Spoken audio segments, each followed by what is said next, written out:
Assalamualaikum warahmatullahi wabarakatuh. Selamat pagi, salam sejahtera untuk kita semua. Om Swastiastu, Namo Buddhaya, salam kebajikan. Yang kami hormati, Bapak Januar Eko Aryansyah, SIPSH MSI, selaku dosen pengampu dari mata kuliah Dasar-Dasar Logika, dan teman-teman dari kelompok 3 yang hadir pada ruang Zoom pagi hari ini. Hari ini, kami dari kelompok 3 akan mempresentasikan hasil diskusi terkait tugas yang sudah diberikan pada mata kuliah Dasar-Dasar Logika dengan judul besar Penalaran Deduktif. Namun sebelum melangkah ke pemaparan materi mengenai penalaran deduktif yang akan kami sampaikan dari kelompok 3, izinkanlah saya selaku moderator memperkenalkan diri dan juga anggota dari kelompok 3. Anggota dari kelompok 3 yang pertama ada Ananda Anggun Septiana, Anggi Faradiansyah, Farhan Fasya Suhada, Fazria Kusumawati, Handra Brilian, Iran Putri Ramadhani, Hoirunisa Mukhlihani Munir, dan yang terakhir adalah Raka Zulman. Baik, itu tadi adalah perkenalan singkat dari kelompok 3. Selanjutnya kami akan masuk ke pemaparan materi terkait penalaran deduktif. Namun sebelum itu, saya akan memberitahu bahwa penalaran deduktif yang akan kami presentasikan terdapat 5 poin. Yang pertama ada pengertian penalaran deduktif. Lalu di samping itu ada kegunaan atau fungsi dari penalaran deduktif. Ternyata di penalaran deduktif ini juga terdapat macam-macam dari silogisme, yang dilanjutkan dengan perbedaan penalaran deduktif dan juga induktif, dan yang terakhir adalah contoh-contoh dari penalaran deduktif. Untuk tahu pengertian dan juga penalaran dari deduktif itu sendiri, akan saya langsung berikan kepada rekan saya Anggun. Kepada rekan Anggun, waktu dan tempat dipersilahkan. Baiklah, terima kasih kepada moderator yang sudah memberikan kesempatan. Di sini saya akan menjelaskan mengenai apa itu penalaran. Nah, baiklah, itu penalaran. Penalaran menurut Kraft 1982 dan Moyuyango 1989 menegaskan bahwa penalaran adalah proses berpikir dengan menghubung-hubungkan bukti, fakta, petunjuk, evidens atau lainnya yang bisa dapat dijadikan atau bahkan bukti untuk menarik kesimpulan. Sedangkan menurut KBBI dituliskan bahwa nalar merupakan pertimbangan tentang baik dan buruk, aktivitas yang memungkinkan seseorang berpikir logis. Adapun penalaran merupakan cara pandang penggunaan nalar, pemikiran atau cara berpikir. Sehingga dapat disimpulkan bahwa penalaran merupakan suatu proses atau kegiatan berpikir secara sistematis dan logis, yang dimana proses berpikir tersebut bertujuan untuk menghasilkan suatu kesimpulan atau pernyataan baru yang didasarkan pada pernyataan-pernyataan yang sudah ada sebelumnya. Selanjutnya yaitu pengertian deduktif. Penalaran deduktif atau penalaran dimulai dari peristiwa-peristiwa yang umum yang mengarah pada kesimpulan yang khusus. Sedangkan kesimpulan dari beberapa para ahli, penalaran deduktif adalah penalaran yang menjadi sebuah proses penarikan kesimpulan dari sebuah premis umum untuk membuat sebuah kesimpulan khusus yang logis. Penalaran deduktif ini bertolak dari sebuah konslusi atau kesimpulan yang didapat dari suatu atau lebih pernyataan yang lebih umum. Sekian dari saya kembalikan kepada moderator. Terima kasih kepada rekan saya Anggun yang sudah membacakan pengertian dari penalaran dan juga penalaran deduktif. Selanjutnya, penalaran deduktif ini memiliki kegunaan atau fungsi yang akan dijelaskan oleh rekan saya Farhan. Kepada rekan Farhan, dipersilakan. Baiklah, terima kasih kepada moderator. Kali ini saya akan menjelaskan fungsi penalaran deduktif. Dalam proses penalaran deduktif ini tentunya juga akan menghasilkan beberapa fungsi dan kegunaan. Adapun beberapa fungsi dan kegunaan dari penalaran deduktif ini diantaranya yang pertama, melatih untuk berpikir kritis. Metode penalaran deduktif dapat membuat kita menjadi pribadi yang kritis.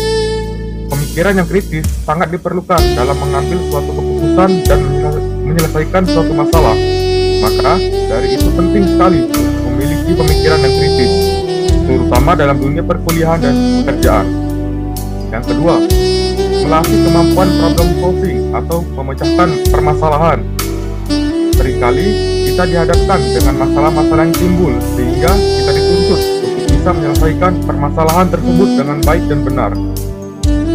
Kemampuan problem solving yang baik diperlukan oleh setiap mahasiswa, terutama mahasiswa yang memegang jabatan penting di suatu organisasi. Penalaran deduktif akan melatih kemampuan problem solving yang kita miliki.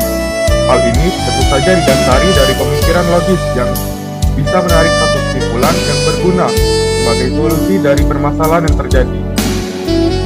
Dan yang ketiga, meningkatkan kerjasama tim. Jika kita adalah seorang pemimpin, kita bisa menggunakan penalaran deduktif untuk membuat seluruh anggota organisasi bekerja dengan baik. Sebagai contoh, ketika kita melihat setiap anggota organisasi saling bekerja sama karena adanya suatu perbedaan budaya.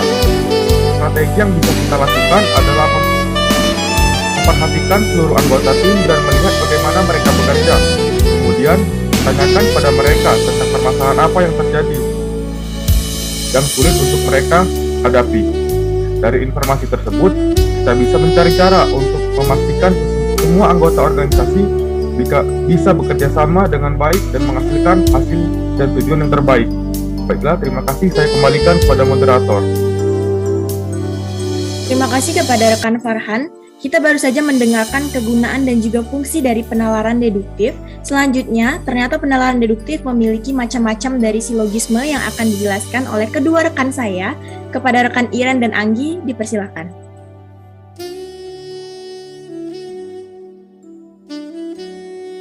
Baik, terima kasih moderator atas kesempatannya. Di sini saya akan membahas mengenai macam-macam silogisme dalam penalaran deduktif. Silogisme memuat dua premis, yaitu atau pernyataan yang harus diasumsikan benar, ditambah dengan suatu konklusi. Silogisme meliputi kualitas, sehingga menggunakan kata-kata seperti semua, untuk, setiap, ada, tak satu pun, atau istilah-istilah sinonim lainnya. Nah, di dalam silogisme itu ada 4 entimen macam-macam silogisme. Yang pertama, ada silogisme kategorial. Nah, silogisme kategorial disusun berdasarkan klasifikasi premis dan kesimpulan yang kategoris. Premis yang mengandung predikat dalam kesimpulan disebut premis mayor, sedangkan premis yang mengandung subjek dalam kesimpulan disebut dengan premis minor. Nah, silogisme kategorial terjadi dari 3 proposisi, yaitu yang pertama premis umum atau sama dengan premis mayor, yang kedua premis khusus atau sama dengan premis minor, yang ketiga premis simpulan yang sama dengan premis kesimpulan. Yang kedua ada silogisme hipotesis. Silogisme yang terdiri atas premis mayor yang berproposisi kondisional hipotesis. Kondisional hipotesis itu bila premis minornya membenarkan antecedent, simpulannya membenarkan konsekuen. Bila minornya menolak antecedent, simpulannya juga menolak konsekuen. Contoh silogisme hipotesis. MY, jika tidak ada makanan, manusia akan kelaparan. MN, makanan tidak ada. Kesimpulannya, jadi manusia akan kelaparan. Yang ketiga, ada silogisme alternatif. Silogisme yang terdiri atas premis mayor berupa proposisi alternatif.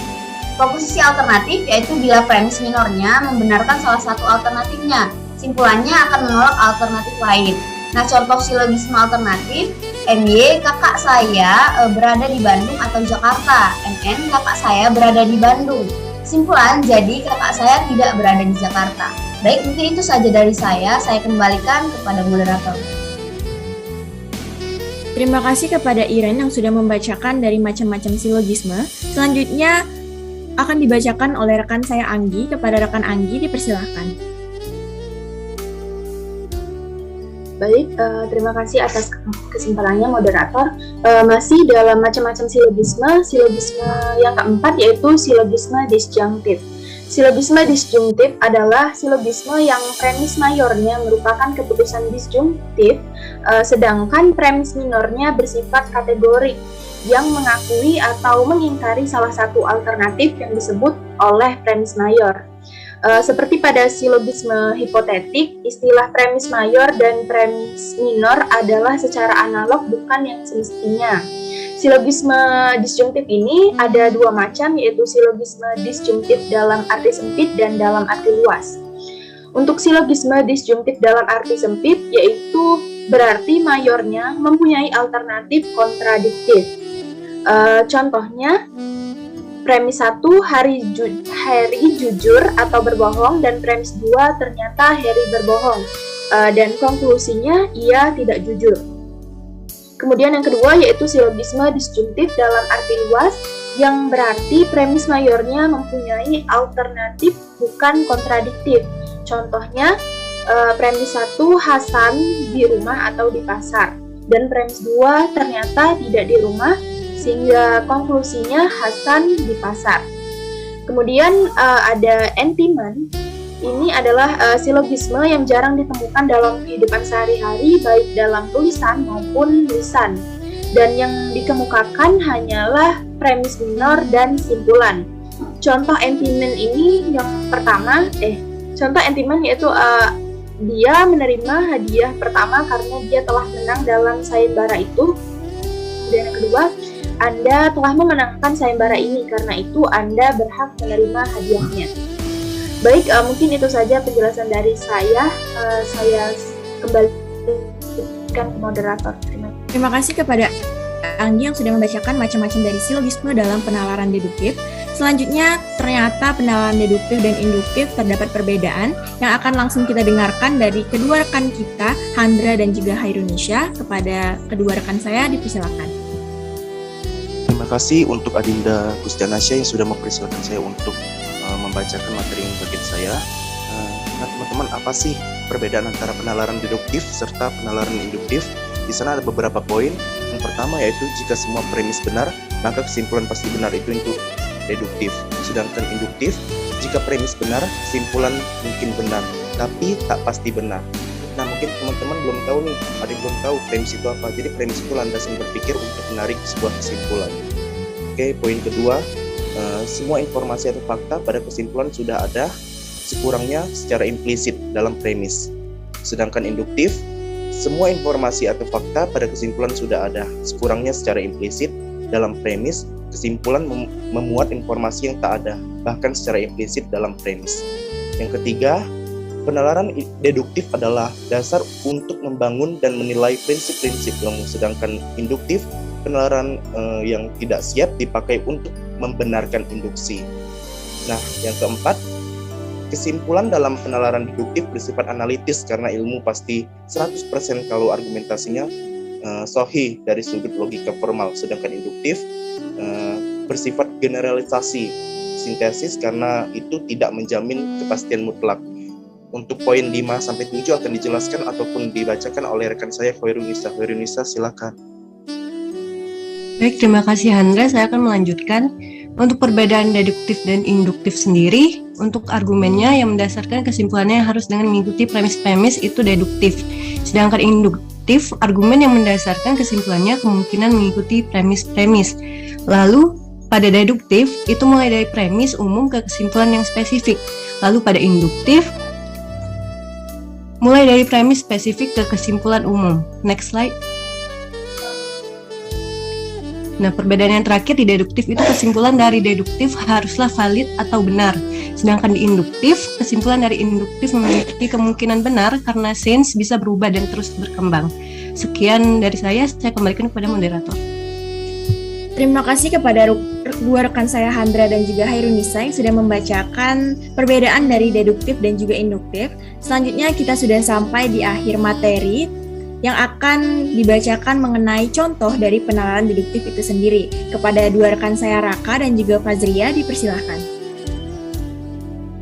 Baiklah, terima kasih kepada moderator dan pemateri sebelumnya. Nah, untuk contoh yang pertama adalah premis pertama, Hamdan suka mengonsumsi makanan yang bergizi. Sedangkan premis keduanya adalah orang yang suka mengonsumsi makanan bergizi, tubuhnya sehat. Maka dapat kita simpulkan bahwa Hamdan mempunyai tubuh yang sehat. Nah, untuk contoh yang kedua, premis pertamanya adalah setiap hewan adalah makhluk hidup. Dan premis keduanya adalah jerapah adalah hewan. Nah, kesimpulan yang dapat kita ambil adalah jerapah adalah makhluk hidup. Dan untuk contoh yang ketiga, premis pertamanya adalah jika tidak mengikuti kuliah salah satu mata pelajaran, mohon maaf sebelumnya ini sitkom kita ganti dengan mata pelajaran logika, maka mata pelajaran di logika sampai lebih dari 3 kali, maka tidak bisa mengikuti UAS mata pelajaran tersebut. Nah, untuk premis keduanya, Lili tidak hadir 5 kali dalam mata pelajaran logika. Maka kesimpulan yang dapat kita ambil adalah Lilis tidak bisa mengikuti UAS mata pelajaran logika. Nah, untuk contoh-contoh selanjutnya akan saya serahkan kepada rekan saya, Saudari Fazria. Kepada Saudari Fazria dipersilahkan. Baiklah, terima kasih. Di sini saya akan melanjutkan untuk contoh silogisme positif. Premis mayor, seluruh masyarakat di wilayah Indonesia harus tinggal di rumah karena wabah virus corona. Premis minor, keluarga Maya tinggal di Surabaya. Kesimpulannya, oleh karena itu keluarga Maya harus tinggal di rumah. Contoh silogisme negatif. Premis mayor, penderita penyakit lambung atau MA tidak boleh mengkonsumsi makanan pedas. Premis minor, Ali mengidap penyakit lambung atau MA. Kesimpulannya, oleh karena itu Ali tidak boleh mengkonsumsi makanan yang pedas. Mungkin itu saja yang dapat saya sampaikan. Saya kembalikan kepada moderator. Terima kasih kepada dua rekan saya Fazria dan juga Raka yang sudah membacakan dari contoh-contoh penalaran deduktif dan juga kepada teman-teman semua yang sudah membacakan materi mengenai penalaran deduktif. Kita sudah sampai di akhir pemaparan materi yang akan saya langsung bacakan mengenai kesimpulan dari materi penalaran deduktif. Bahasa adalah sarana bernalar. Bahasa dan pemikiran tidak dapat dipisahkan dari hasil bernalar seseorang. Penalaran merupakan suatu proses atau kegiatan berpikir secara sistematis dan juga logis, yang dimana proses berpikir tersebut bertujuan untuk menghasilkan suatu kesimpulan ataupun pernyataan baru yang didasari pada pernyataan-pernyataan yang sudah ada sebelumnya. Terima kasih atas kesempatan dan juga pembacaan materi yang sudah diberikan oleh seluruh rekan saya.